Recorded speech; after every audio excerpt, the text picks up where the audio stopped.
This episode, I'm conjuring ghosts on a 40-hour ride home.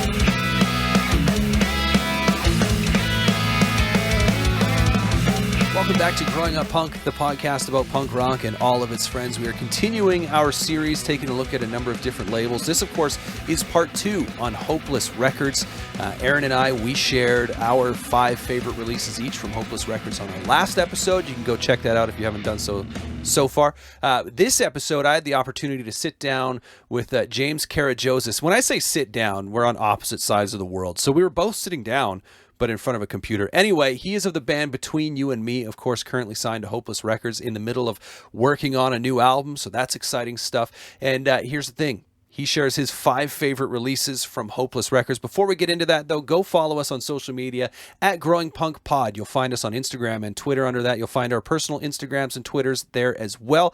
And growingpunkpod.com is our website. You can find reviews there. You can find merch there. Our Patreon's there. Our episodes are there. It's all there. Head on over to growingpunkpod.com. Anyway, let's not waste any more time. Let's get into this interview. It was a great chat that I had the opportunity to have with James Karagiozis, a.k.a. Bassie, of Between You and Me, and his favorite releases from Hopeless Records. But this is coming through good for you? Yeah, you sound great. You sound almost as good as you look. Oh, thank you. Like just the way the sun's hitting you, it's like... Yeah, I moved. I was like, how do we want this? Does it want to be nice? Is that a tree behind you? What is behind it's you? It's a big magnolia tree. Like, where are you? You got to be outside. Yeah, I'm in my patio. Yeah, okay. I was just... Because the wall, like, I guess... back behind you to your right or whatever it looks like an interior wall, so I was very confused. It's like, I mean, I've never been to what's that? I've got an indoor greenhouse. Yeah, I was gonna say, I've never been to Australia before, but I assume that you don't just have trees growing up through the middle of your house. Maybe you all live in tree houses. I don't know. We actually just build them off trees, so there's no like block planning. It's just like wherever there's a tree already built. Yeah, you just build around it. I like it. It's real good. But you were just saying, so did you want to talk about the new record at all? Yeah, sure. Yeah. So you're done recording. So is any of this, because I know when COVID first hit, you guys were in Canada recording. So, or were you just in pre-production? No. So we were on tour. Yeah. So we were about 2 weeks into a 4.5-week tour, and then we played Atlanta, and we're like, all right, let's drive through the night and get a day off in Columbus, Ohio. So I drove all night. Then the next day, our photographer Nate was like, the mayor of Columbus is having a press conference in regards to like COVID and stuff, because we hadn't really kept up with it over the whole tour. And then they were closing down like Columbus. So we were like, we're probably going to cancel the tour. Yeah. So then we just drove for the border, just because all of our flights were out of Toronto. So because we were planning on recording after the tour. Yeah. And then we made it, we're just like, we should go over the border, even if we just like fuck off the tour, whatever. Just so we can get home, just in case, worst case scenario. Yeah. So then we got over, and then we waited a week to see if we we're going to record or not. And then we waited a week, and it was probably from that week that we waited, there was another week, and we were supposed to go into the studio with Sam in Canada, but then we flew home.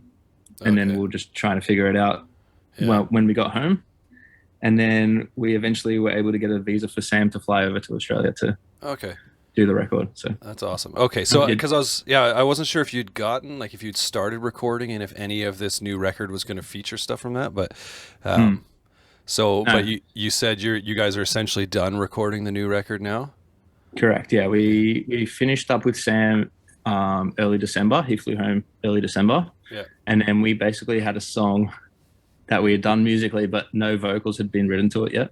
Yeah, and we're going to cram it on the last day, but Jake was like, I'm not getting anything. So, and we had a assistant producer, Jack, one of my friends who was helping, and he was obviously living here, so we could just do vocals with him at any time. Yeah. But then we went into another lockdown, and then it kind of fucked us around a little bit, but we eventually got there. Yeah. Like it's funny because I was joking around a little bit saying like, oh, I'm recording a podcast with a guy who's legit living in the future right now, because I mean, for me, it's tomorrow. It's literally that the Get Up Kids Wednesday, song. Right? Yeah. Let's say the Get Up Kids song, where it's like, what does he say? He's like, anyways, he makes a comment about yesterday being tomorrow or tomorrow being yesterday, whatever. Okay. Some line, but also not only that, but you guys are so far ahead of everything else as far as like handling a virus is concerned, it seems, because Yeah, you know, we've done all right, I think. yeah, well, because Like watching everyone else, I think we've done pretty good. yeah, like because I mean, did you guys have like live like music and stuff going on at some Yeah, point? I feel so like it kind of well, WA, Western Australia basically didn't really get affected, and they kind of locked down for a little bit, but they were back yeah, to normal shows within like a few months of us being home. yeah, But then Melbourne, where I live, got hit. We have had the most cases out of the whole country. right, So we locked down for like nearly 6 months of, or like 8 months of no live music or anything, yeah, until I think it was, yeah, when Sam came. I think November was when it all opened back yeah, up. So we've had some shows now. I've been to a few, which has been pretty cool. yeah. Like, have Pretty you good to guys get back played out there. any? No, we haven't played any Oh, shows. okay, yeah, We were talking about doing like a online show or something like that, but we are hmm just like, there's no kind of not no point, but like we are recording the record and we are getting ready for that, so we didn't want to yeah, put anything else into the yeah, works for sure. before we But finish that. so, like, are the shows that are going on there right now, like, are they essentially normal? Because we had live music going on here for a little bit, but it was very much like, oh, you book a table sort of thing, right? Like, or I know there were a Yeah, lot of like drive-in concerts that were happening and stuff, like very not normal at all for what we're used to. So, like, are the shows anywhere near yeah. normal? Ours were pretty much the same as what you said. Okay. Was you book a table and like theater seating for most of the shows, but only Yeah. recently I went to a show the other day, last week, and the venue I went to was probably like 400 cap over the whole venue. Right. So every venue is probably at like 30% capacity at the Yeah. Okay. moment, or Yeah. something like that. But because the venue has a small band room, and then the bar room, and then the outside area, it's like 100 people over the whole venue. Yeah. But so they had 100 people, and then when the band was playing, there was like able to be 100 people in the band venue technically. Okay. Yeah. So it was Yeah. pretty cool. That was like kind of like an old school Yeah. underground kind of punk show that we went to, and Yeah. Yeah. it was kind of felt normal for like a minute. Yeah. Felt pretty Yeah. good. It That's was also scary because it's like, are we allowed to do this? right. But Well, I like, mean, no. that was for sure things that were going on. I don't know so much in Canada. Like I did see some there was a band that I was following on Instagram that was from like a couple hours from here, and I saw some early shows where they were playing in like a bar or whatever, and you know, all the musicians are behind like plexiglass type thing. It's just Oh, like this okay. really weird thing, and there was like, but it was also like some small local band that at best they probably had 20 people there anyway, right? So Mhm. that probably didn't feel that different, but True. yeah, it's just I know in Sydney, one of what yours truly played some shows, and they wouldn't let the band leave the backstage area to go and mingle with right. people because of Yeah, like okay. of capacity. Yeah. So yeah. Oh, that's interesting. But yeah, I do remember reading about shows that were happening with bands, and then Mm. those bands were getting shit on for just like not doing the right thing at this sort Oh of yeah, time or yeah. whatever. But Yeah, I did see some of those shows in the yeah, US happening yeah. like that. And then you just go down the rabbit hole of the Facebook comments where it's just like It's a fun place to look cancel sometimes. this band. Yeah, right. It's a fun place when it's not you. Yeah, that it's exactly. happening to. That's fair. Well, let's talk about this because we've been doing a bit of a series on record labels and sharing Yeah. our favorite picks. Full disclosure, so this episode that we're doing right now, I haven't actually picked my list yet. So usually I Okay. have some kind of idea in mind as to what I'm going with, but So recording. you things have a list of your favorite Hopeless yeah, albums that so we're saying, how the episodes have been going is like we'll do one episode where like we share our picks from the label, and then the following episode is we bring an artist on to share their picks from Okay. the label. So you're the artist, whether you consider yourself an artist or not. That's what you are. Oh, right now. totally. So, Can't you see my shirt? yeah, right. Yeah, first thought I had was it's very Seaway of you. That's Like, when I was putting it on. I was like, Canadian. I was like, Yeah. you're probably going to get this straight away. well done, well done. But yeah, so we're going to talk about Hopeless Records. You sent me your list, but Mhm. why don't you share your? And these are we talked about this briefly. These are actually in order. They're not just 5 records that you've picked that you like. These are what you would confidently say are your top 5, at least. Yeah, today? I think so. I was looking through. I went because I didn't really had never really thought about Yeah, the labels that bands put their music out on, and then when I went through the discography, I realized I didn't really know many of the alumni of Hopeless Records. So like I was going through and I had like a 15 or 20 band list, and then I went through the ones that like I had the most memories of, or time and place when I heard that record. And yeah, so basically that's the top 5 for me. So do you want me to just say all 5? No, we'll start with number 5, and then we'll talk about it a bit, and then we'll kind of move on from there. Cool. So number 5 is Better Weather by With Confidence. So I think what's your, because so real quick, like With Confidence is a band that because is that their second newest record? Yes. So that was their first record on Hopeless.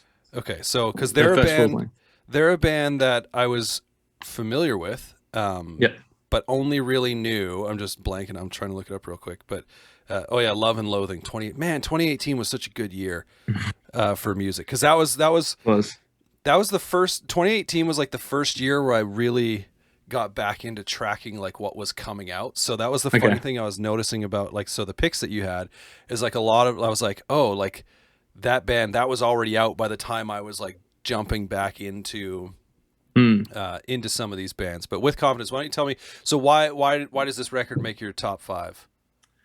I remember this album was the first big tour that Between You and Me got. Okay. So we toured the Australian tour of this one in support of it. And I just remember having so many good times on that tour, but I'd met them probably a few years before that, and I'd heard about them for a while. Mm-hmm. And when I met them, I had all these preconceived notions about this band that's big and whatever, and they're all young, and I was just like, oh, these guys are so lucky. They get to do everything already, and I'm like 25 and they're like 17, and this is all like, I wish I could be them kind of thing. Yeah. But then when this record came out, and just watching it every night and then listening to it after, there's just like, it's catchy, and it just reminds me of why it's fun to be in a band, I guess. Just like there's so many songs in it that I was just like, man, that's so sick. I wish I could write songs like that. I think that you'll see that's a theme that goes through all of these records. Right. I'm just like, holy shit, it's so good. I could write like that. Yeah, they're definitely like. So I mean, I feel it's only fair that how many bands are on Hopeless that are from Australia? Because there's a few of you, and like I wonder what there's like 6 or 7 now. Yeah, because like obviously you guys, and then With Confidence, With Con, Trophy Eyes, okay, Stand Atlantic. They are okay. Yeah, there's Tonight Alive. And did you? Did you guys all, I feel like 2018, all of you, or most of you anyways, released a record that year, which is crazy. Because like that was Trophy Eyes came out, like American Eyes, is that what it's called? No, American Dream. Was that year? Was that Chemical Miracle, yeah? No, I think, so American Dream was the first record of Trophy Eyes that I kind of got into, like well, not that I heard, but when it came out, like I was like, okay, I'm looking forward to this. But I think I want to say Stand Atlantic had they had an EP that year, or there was that that would have been their first full length. The first full length, and then With Confidence had the one I just mentioned. You guys had a record that year. Man, that's a good year. It was a good year. I often look back on 2018 and I'm like, dude, that was a solid year, especially for myself, for like bands that I guess I was more kind of getting into, as opposed to, because the last couple of years, a lot of the releases that I've really loved have been bands that I've known for forever, whether it was Jimmy Eat World a couple of years ago, or like Casket Lottery, just bands like that I grew up on that are still making music. But yeah, when I went and listened to Better Weather, you can't help but like they write some of the hookiest songs, and I like what you said about just like it reminding you of what's so fun about being in a band, or however you may have worded it. And I know you're probably tying that specifically. You've got memories to tie specifically to a tour for that record, but even just hearing it, like it's just one of those ones where, it just sounds. I didn't take a deep dive with the lyrics or anything, but it just sounds like they're having fun playing, right? Like they could be singing about some of the most heartbreaking stuff that isn't actually fun for them to get off their chest, for all I know. But like, spin it in a way that comes across. It sounds, it's light, it's bouncy, it's fun, it's everything I guess to love about pop punk of the 2010s, now 2020s, I suppose. But Yeah, it's a good pick. So what's your number 4? My number 4 is I got this one wrong when I said the two. Yeah. Southern Air by Yellow Card. I was so confused. Well, I was not so confused, but you called it Southern Weather, which I mean, obviously Southern Air and Better Weather, but also like the Almost record. Exactly. I was always like, that's an album name. I haven't got the wrong album name. And so I was like, whoa, Yellow Card has a record called Southern Weather too? Like that's weird, man. But no, Southern Air. So why this record? This one, because I was playing in another band at the time, and the singer showed like I had listened to Yellow Card, like I listened to Ocean Avenue and Lights and Sounds, and then I kind of like went like not forgot about them, but I just didn't listen to the next album. Like, you know, I always do this thing where our band will release a record, and then a year after they release it is when I really get into it. Right. So by the time this came around, I was still listening to Lights and Sounds. Sure. Then I was like, I should give this new record a go because I like the band and the first 2 albums are sick. Yeah. Excuse me. And then when I put it on, I was just like, holy shit, this is like not exactly the same, but this is why I like this band. Like the same vibe was still there. Yeah. The songs were catchy. The songs were like everything that was ingrained in my mind of what made this band them. Yeah. And then there was also like just shredding guitar solos on some of the songs. I'm just like, holy shit. Like this band is like, I can't believe I let them slip away from my mind for a little bit. But yeah, it just hit me at a time when I was like, again, like I watched the video clips and I was just like, they've done it again. Like they've made like kind of in my mind, Ocean Avenue Part 2, or like they just kept the story rolling on from where Lights and Sounds left off for me. Yeah. And then also going through like the discography of Hopeless, I was like, oh, Yellow Card signed Hopeless. Like, what records did they actually release? Yeah. And I was like, yeah, this record was solid. And I listened to it the other day and it just blew my mind again. I was just like, everything, like production was so on point. Yeah. Melody and everything was on point. It was like a non-skipper for me, as well as Better Weather. Like all the albums that I choose are like non-skippers for me. Like I could listen to them front to back any day. Yellow Card is an interesting band for me. Because you mentioned kind of, like listening to Ocean Avenue and then Lights and Sounds. Like Ocean Avenue was the only Yellow Card record I really ever knew, and I've had people bring them up and talk about them and love them. And they were a band for whatever reason when they came out. So I saw them. It must have been Ocean Avenue. They were that was out at the time. I saw them on Warped Tour years ago. And they had to split a set. I've told this story on the show before, but they had to split a set with Taking Back Sunday because there was like a tornado warning, or it was just like crazy weather, right? Yeah. So they were like, okay, the day is almost done. You guys are here. Yellow Card, Taking Back Sunday still need to play on the main stage. So we're going to split a 30-minute set. They each get 15 minutes. Yeah. And it was just like, when Taking Back Sunday played last, it was probably one of the best 15 minutes of live music I've ever experienced, just because it started pouring so hard. Oh, wow. But like they awesome. they just went and like gave it, right? But so Yellow Card, in typical fashion. Yeah, Yellow Card before that, I was like, they had Ocean Avenue and stuff, and I always dug them and enjoyed that song and that record, and thought it was weird that they were a pop punk band that had a fiddle in it. Like that just sets him apart for sure, right? But then at the same point, that dude is like rocking out when he's playing, right? Yeah, like it's doing backflips, doing everything. Yeah, so they're a band that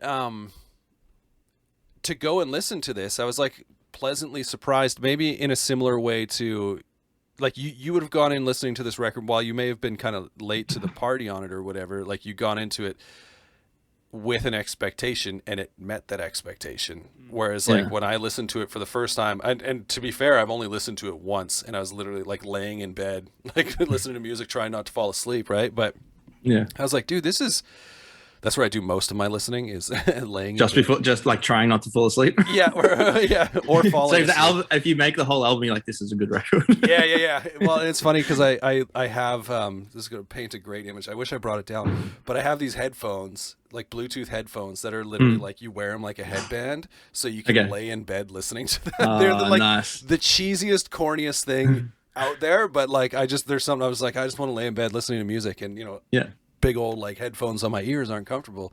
And so I always get a kick out of if I'm like listening to some like old school like hardcore punk album or something. And I'm like, yeah, this is how they envisioned someone listening to this record, is him laying in bed, headband Bluetooth headphones on. Like it's the most punk rock image I think exists. So but all that to say, I this record, listening to it that first time, I was like, I want to go back and listen to it again. And is his name Ryan Key or is it William? Yeah. He says Ryan Key, but it's William Ryan Key. I think it's William Ryan Key. Yeah. But anyway, he's such like a talented songwriter, and it's obvious like just from putting this record on or any of their records, it's like, oh, like dude can write. He released a solo EP a few years ago. That was kind of like really acoustic. I can't remember if it was all acoustic, but it was definitely mainly acoustic, and it was so good. So yeah, like to put this on and listen to that, and just like get lost in his songwriting is super easy. Have you watched any of the Emo's Not Dead videos by Matt Cutshall? No. So I need to see this. You got to look them up. They're these hilarious like 2 or 3 minute YouTube videos, and the whole premise is like he's a grown-ass man, he's got a girlfriend or whatever, and he just always breaks out into like early 2000s like pop punk emo anthems. Like something will set him off, right? And so it just started as this little thing where all of a sudden like the camera cuts to the girlfriend, then pans back to him, and now he's got like black swoop hair in his face, wearing a black hoodie pulled up, right? Like it's classic. But as the videos have kind of grown, he started actually bringing in like the musicians that he's singing, like the songs that he's singing. So he's had like oh wow, yeah, like Bert from The Used has been on there, Chris Carrabba from Dashboard Confessional's been on there, and then I think it's the most recent one, at least at this time, Ryan Key's on there. And it's always like he starts singing and then they join him, and the girl's always like, what is going on? Like, this is nuts. But anyway, I couldn't help but think about that. That's awesome. It's good stuff. But when you got free time, go look. Hey, what's it called? Emo's Not Dead? Yeah, like his YouTube, I think, channel is just Matt Cutshall, like Cutshall, but the series that he does is Emo's Not Dead. Okay, and I'll check that out. Yeah, they're great. So what's your number 3 pick? Number 3 is Life's Not Out to Get You by Neck Deep.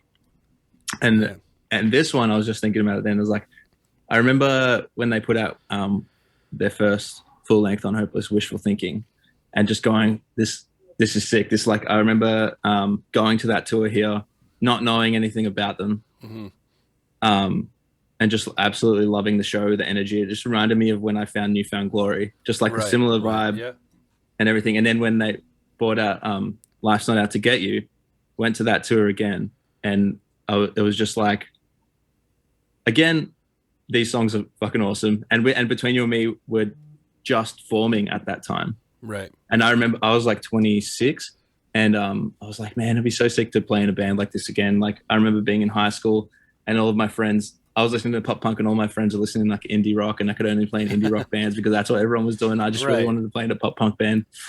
And and just that the vibes in those songs and the messages in those songs were exactly what like spoke to me back then. And it made me realize that punk's not dead, really. Like pop punk's not dead anyway. So I was just like, it's so cool to see someone doing it and doing well off it. And they really just like drove that message home with the music videos and like the whole way they held themselves and everything like that. Yeah.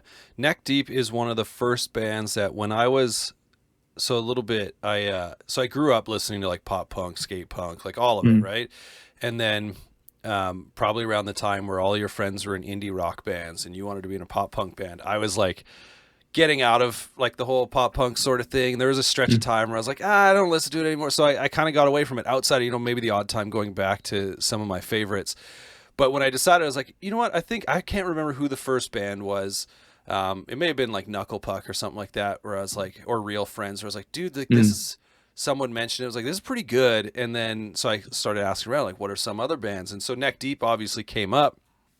And my first kind of like reaction to Neck Deep, I was like, okay, like this is good. I don't get what everyone's super excited about, like when there's these other bands, right? But they're such an interesting band for me, because I went and saw them. I'm trying to think which tour it would have been on, because what was the one after Life's Not Out to Get You? The album after that, Yeah. Peace and the Panic.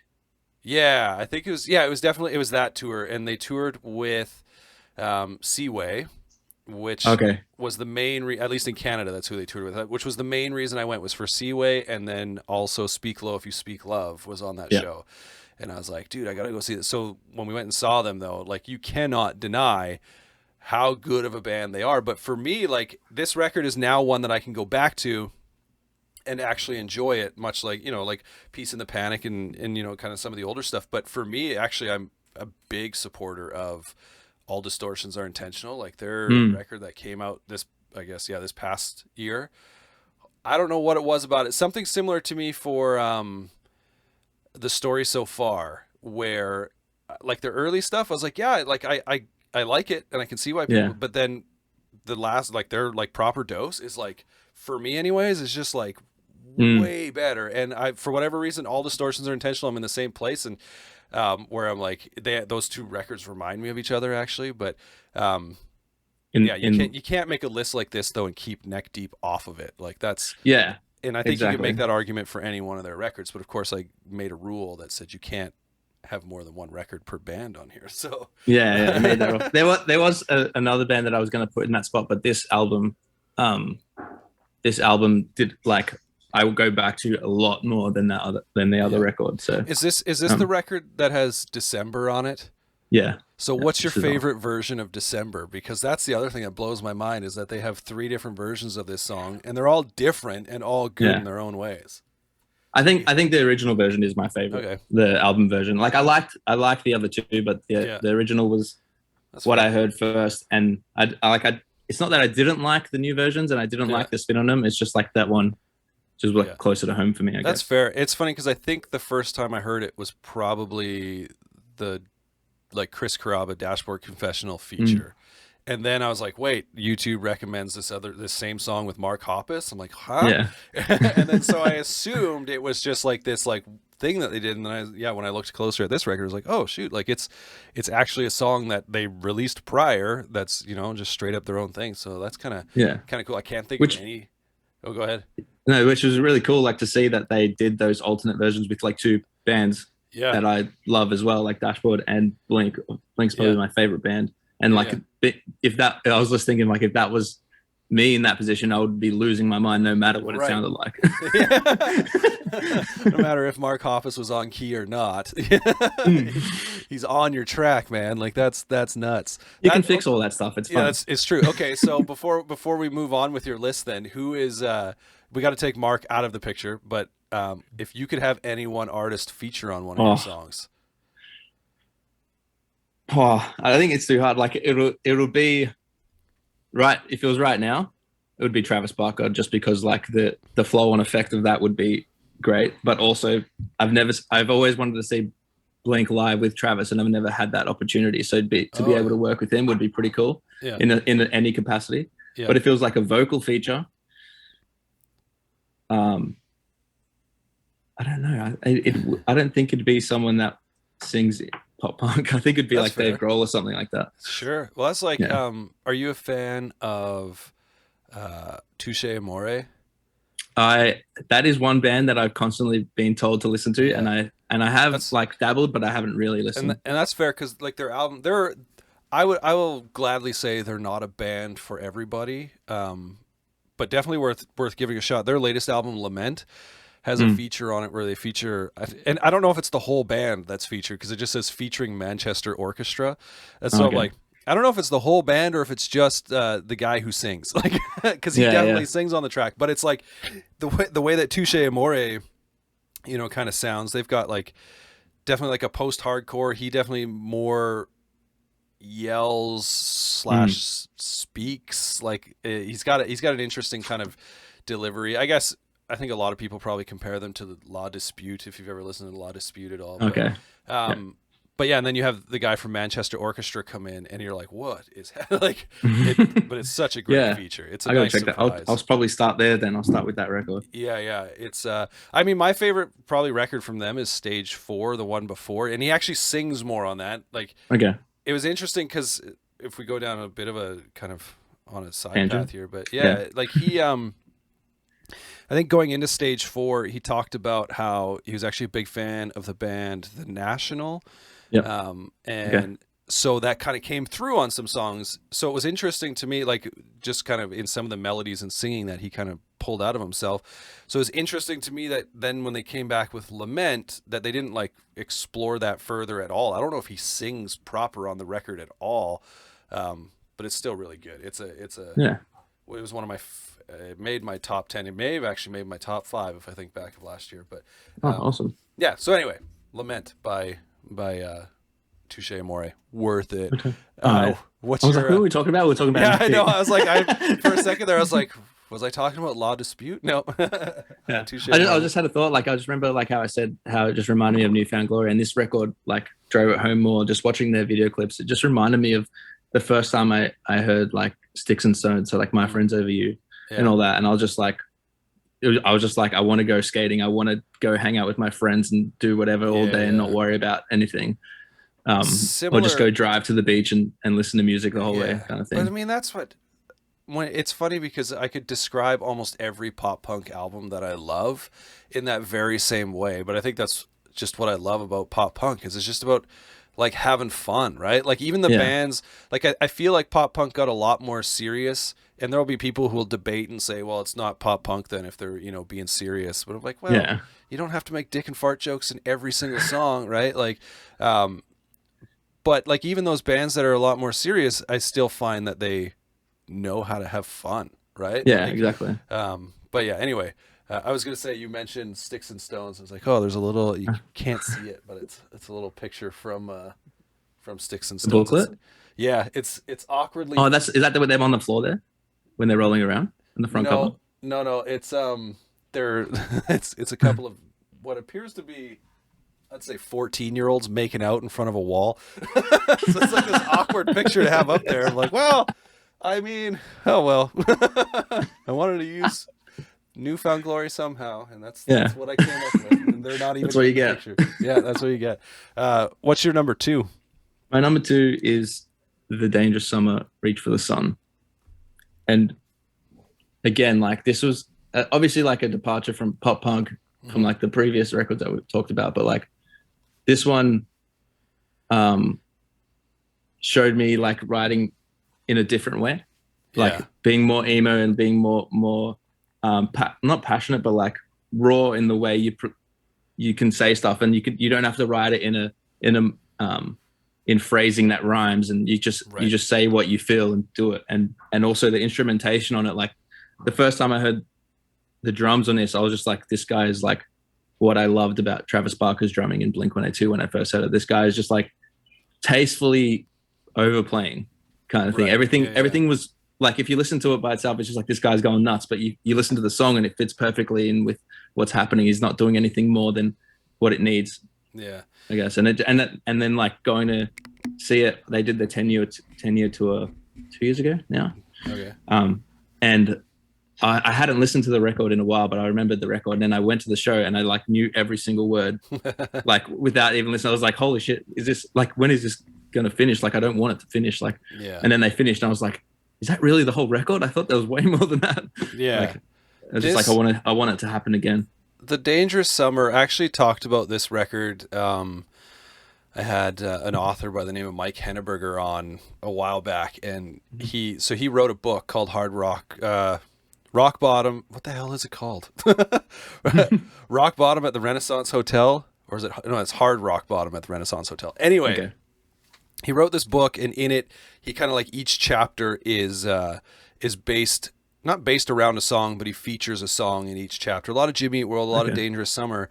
And so when he was on, we talked about this record. And I can just remember with this band, the first time I heard them, they blew my mind. And it was this thing where I was like listening to it and I was trying to figure out, I was like, what is blowing my mind with this? Like why does this feel so good? And the best I could come up with was, they're a band that even if you're listening to them for the first time, it feels like a band you've known your whole life. Like, I don't know how better to explain it. I don't even know if that makes any sense. But anytime I put them on, I'm like, dude, like I feel like, you know, I'm 18 years old again or whatever, and like I've never been like a raging alcoholic, and I know he's got in some songs where he's singing about like just drinking in the car sort of thing. Well, like like that sort of stuff where I'm like, that's never been me, but for some reason when he sings about it, I feel that, man. Like I can go right there. Yeah, I feel like he like you said, like I put it on and he was already there was everything that he was saying I could pinpoint to somewhere in my life where I had felt a similar thing, and I was just like, how does he know what's going on in my brain like some of the time or whatever? Like, how's he doing this, man? And he's just and I feel bad because I just keep saying he, cause like I feel like I should know his name, and I know I've heard it, but it's just not there right now. But he is also a songwriter for me that is, and you talked about like kind of a departure from kind of the pop punk albums we were talking about prior. Yeah. And I feel like as a songwriter, he is beyond that anyway. Not just as a lyricist, but the way he crafts melodies and the way he puts songs together. Like that dude could find success in any number of genres. Oh, yeah. And knock it out of the park. And he does. Yeah. I remember they released an acoustic version of this whole record, and it's just him playing acoustic guitar live. And I was listening to it, and the same feelings were there. And then I just listened to his guitar work. Right. And it was not to say that it's like a beginner level, but it was just very basic, like what he was playing. It wasn't anything crazy. He wasn't trying to like play major seventh diminished sixth chords and try and make it cool. Right. He was just playing the songs and singing it how it came out. And it's just so beautiful, like, and so basic that it's like he can say whatever he wants and it'll still work in the song. Yeah. That's another thing that made me appreciate the actual record, was because on that base level, it was so easily palatable for anyone to listen to it, no matter what was going on instrumentally. Yeah. And I mean, I've heard it said, I don't know, countless times that, a good song, you can play it on just acoustic guitar even, right? Like you don't need a full band. And I mean, like as cliche as it is to say that, it's also like you can tell in a good songwriter that they don't need anything other than their one instrument and their voice, and they'll tell you stories and that's it. You'll feel it. Yeah, it's exactly that. It's like it takes you on a ride. Like if you close your eyes and just listen to that record, you're just like in this space where you can detach from what's happening right in front of you and just listen to his journey and his story. And it's so beautifully sad sometimes, but it's just beautiful. It's great stuff. So let's get into your number one. My number one is The Greatest Generation by The Wonder Years. And this album blew my fucking mind when I first heard it. Yes. Because I was never a fan of The Wonder Years. Like I listened to them and I was like, I don't get it. Like everything's so fast. There's so many like guitar lines happening like while he's singing, and he's like so raw and it's cool. And I watched like all these live videos and I'm like, I just don't get it. How are people just losing their fucking minds over this guy and what he's saying? Like I can't even on the records, I couldn't like get my head around like what he was saying. And I was just like, it's just too much. Like there's so much happening. And then I put this on because Benji, our best mate, was telling me, he's like, you need to listen to this record. And I was like, it's The Wonder Years. It's probably going to be the same shit that I've heard before. I don't think I'm going to get it. Like I believe they're a good band. Like they do well. I believe that people love them. I believe it. Then I put it on and I just listened to it. And I just sat there. First song plays and I'm just like, all right. Second song plays. I'm like, all right, here we go. And I was just like, by the time I realized it was the last song and every song was being played in that last song. And I'm just like, yes, how is this possible? How is this happening? Like it hit me like The Wonder Years, The Dangerous Summer did, but like on this completely new level where I was like vibing with it like a pop punk kid and crying with it like an emo kid, and like screaming like a hardcore kid. Like I was just like, this is like one of the most perfect records I've ever listened to. Yeah, it's oh man, like on this list, it is the record that I know inside and out the best. The Wonder Years are a band for me that. So when would you have heard this? Like, was it their latest record at the time? Like, it was their latest record. Yeah. Okay, so because like again, like these other stories I've told, the Greatest Generation came out in a time where I wasn't paying attention to this kind of music really, so I jumped on board, and No Closer to Heaven was already out, and so I can't remember. I want to say the first song I heard was is it Cardinals? Is that the opening Mm. track off of No Closer to Heaven? But anyway, in that, like, the video is the one where Dan Campbell's just like carrying the body and he's like trying to catch up to the ambulance or whatever. And I was like, what the fuck is this? Like, there's so much going on here, and it's like it's so good. And at the same point, I'm like listening to his lyrics, and it's just like crushing me because. So here's a little background, and it ties specifically to this record. So, my son, when he was 3, he was diagnosed with cancer, and so we spent. He's all good now. So I'll get to that part. He's like 6 years cancer free now. It's all Awesome. he's doing okay. Yeah. But during that time is when I discovered this record, and like, or I should say, the Wonder Years, because it was basically, like. I was diving into No Closer to Heaven and then The Greatest Generation almost all at the same time. And so like the lyrics in Cardinals were just like hitting hard, and then the song Dismantling Summer off of The Greatest Generation, and he's like singing about, like the orange bottles stare me down. Like, he's just talking about like medications, he's talking about hospitals and all this stuff, and I'm just like, oh God, like, so when everything's so vivid in in the way he said, and like the lyrics that he uses, and like the way he phrases words, it's not like he's doing anything crazy. It's just like so intricate and well thought out. Yeah. And he wants to make sure it's perfect when he says it to you. It's like when you try and describe something to someone and you start rattling off things, you're like, wait, let me gather my thoughts and let me say it and tell you the story. Well, and the way he crafts his lyrics too is just like, I mean, he's got some songs where, it feels like he's really thinking through these metaphors or what have you. And then there's other songs where he's just like literally writing a song about a homeless dude in his town and how he got beat up by kids, right? Like, and he's not, like coding that in metaphors. He's just telling the story. But the funny thing is with Dismantling Summer, so I saw the Wonder Years. They were on the Sister Cities tour. And actually, one of the best shows I've been to in quite some time is Tiger's Jaw and Tiny Moving Parts. I did see that tour. Yeah. I mean, I saw that poster. I didn't see that tour. But so I was so pumped to go see. I was like, okay, man, when they play Dismantling Summer, like, I'm gonna be up there and I'm gonna be like singing every word. And it's one of the only times, like at live music, I've been absolutely speechless. And I was just like, I was literally standing there. I was like, I wanted to like sing along. But at the same point, I'm just standing there by myself, watching, like weeping, because I'm just like, you're taking me to a place I don't want to go right now. Yeah, and like he just has this like incredible ability to do that. Like, it's, and then you couple it like with like that band is ridiculous. Like, they have, I think, 3 guitarists at any given time. Like, they're just so full, and they get out there and they crush it. Like. I don't know. They are. Sorry, I'm just bringing up some lyrics of a song, but I've seen them once. They played a festival here called Soundwave, and they did a sideshow, and I went with Benji, and he absolutely loves every single thing that they've ever put out. Yeah. So he was losing his mind, and I was just like, when they play Passing Through a Screen Door, we're going into that pit, and we're going to lose our minds together, because that song spoke to me so hard.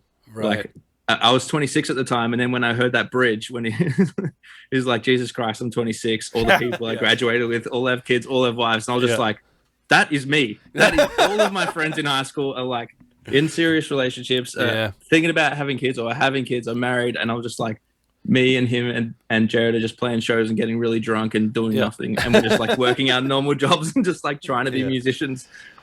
Oh, man. Yeah. No, I could probably go on for hours about the Wonder Years. Did you watch their their Halloween show they did, the live stream? I didn't get to watch that, no. Dude. I heard many good things about it, and I was like, I should watch that, but then I think I just slept in because it was on at like 7 a.m. I was like, wow.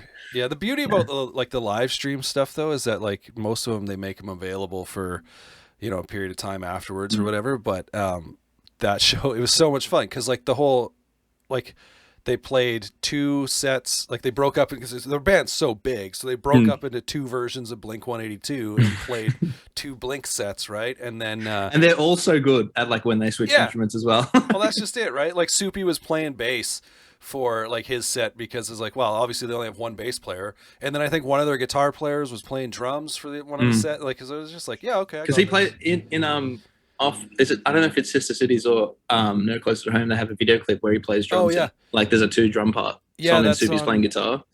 Yeah, that's for Cathedrals. Is that what? No, what the hell's it called? But yeah, that was one of the songs too that just like blew my mind when I was first getting into them, and like I can remember. I do want to look up the song because it is Saints and Cigarettes. Is that what it's called? Cigarettes and Saints. Cigarettes and Saints.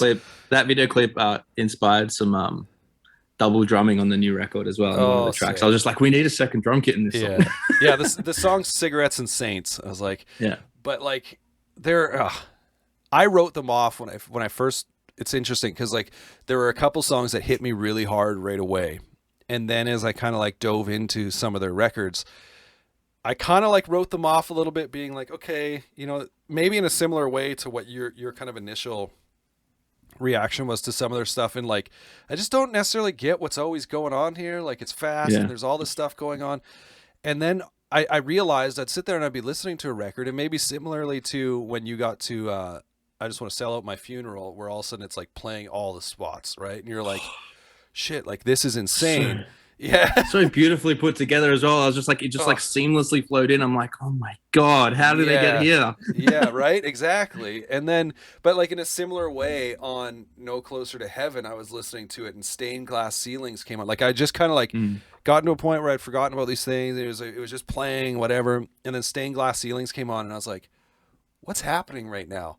So I had to like stop and start the song again because it got to the Jason Butler like feature, and I was like, holy crap, like this is so good. And like that's what I think I love about the Wonder Years is they have that ability to all of a sudden just like pull something out and be like, oh, we got this too. Like you like what's happening, we're just gonna like ramp it up a little bit, whether it's, you know, adding a second drum part to a song or just I would love to be in the room like when they're writing that song. I think I watched like a small doco. They wrote that song over a summer and they just had this hot practice room where they were like writing all the music together, right? Like someone was writing on Logic and then sending it to someone else. It's just like all of them jamming in a room, and that's like my dream band, to be like a band that jams all together in the room, writes everything together, and then they did it so perfectly on that record. Like learning about the record and stuff, I was just like, this is like the pinnacle album possibly for me. So quick side note, what are did you like Sister Cities? Because I know it was kind of a split for people. I did like everything after Greatest Generation. Everything before I'm still trying to get back into. I like the two new songs or one new song they put out, Breakless, I think. Breakless, like they put out from the Suburbia record, the B-side. I was like, yeah, that's sick. Like, and now I think I can go back and understand it. Yeah. Now. So it was Breakless and Out on My Feet. And from what I understand, I don't think they're actually B-sides. I don't think they were songs that were actually written. They maybe like, I think what they did was to celebrate, I think it was Suburbia and the Upsides. They were like, oh, let's write songs like we wrote them then, like that would fit in. Like I think they're brand new songs if I recall correctly, because like they talked about that on the live stream. I think I'm trying to think if they just played Breakless, because I think that was the first one out. Anyway, but yeah, if I recall correctly, they're actually brand new songs that they just wrote. That's awesome. Because the cover does say, in celebration of the 10-year anniversary of the Upsides and Suburbia, the Wonder Years proudly present Breakless and Out on My Feet in the style of those recordings. Oh wow! So I'm not sure exactly what that means, but they are good stuff. That's incredible that they can just go back to that time and like, this is how we did it. Especially, and I think like they even like worked with the engineer or producer or whatever that worked on those records. Like it was this whole thing that was like, that's nuts to just be like, oh, we're just gonna release these two songs, but also to like see where they are as a band, like now with Sister Cities at least, and how different that is from, you know, kind of like those records. It's kind of, it just shows you like how freaking great they are. Mm. Like they're so good. But They can write a great record. Like they're like one of the few bands now that can write like an album yeah, that is 100%. like a story front to back. Well, I mean, Like they wrote 3 albums that are technically all tied together. Like yeah, that was the one thing I was a little bit, as I was listening to Sell Out My Funeral, I was like, oh, are they like pulling parts from like all 3? Because that would be friggin' cool. And they weren't. It was yeah, just all from that one record. But could you yeah. imagine if they're If like they the songs from the future. well, no, like the trilogy of Upsides, Oh, Suburbia, and yeah, Greatest sorry, Generation. If like I just want to Sell Out My Funeral. If they were like pulling even just a couple spots from those first 2 records, or like the first 2 yeah, records in the trilogy, that would have been bonkers. But I mean, instead they just pulled from one. Like, yeah. but Maybe Soupy, now that you talk about it, like a feature, that would be Yeah. pretty incredible because he would Yeah. bring like especially if he like not just a feature, it's like a written with, so he Right. like helps shape it, not to be like the Wonder Years, Right. but to like just to see how his brain works and where Yeah. he envisions things and like melodies that I would never think of and lyrics that I would never think of. Even if we're writing about the same thing, he will write like a book and I would write a paragraph, and his would say the exactly the same thing that I'm saying, but in a way more in-depth, concise, like beautifully well-written piece. Well, it's funny because like a Soupy feature, like it was Dan Campbell's feature on that one Trash Boat song that like introduced me to Trash Boat. Oh, yeah. yeah. And like that was the part of the song that I was like, oh, this song is great, is when he came in, and then lo and behold, that band would release one of my favorite records of the past, 10 years, even like. So many good bands, but yeah. Anyways, man, this. Did you have any? Were there a few records that were just kind of sitting on the outside? I think I have a list here of all the records. All 20. I'll of give them, you yeah. There's a few that were the same band as well. Let me see.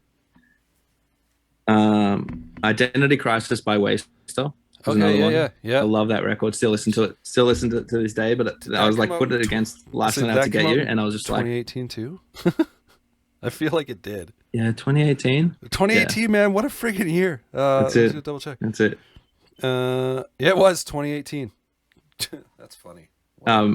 Unbelievable. Yeah, so that one I still listen to this day. There's songs on there that I just love. Yeah.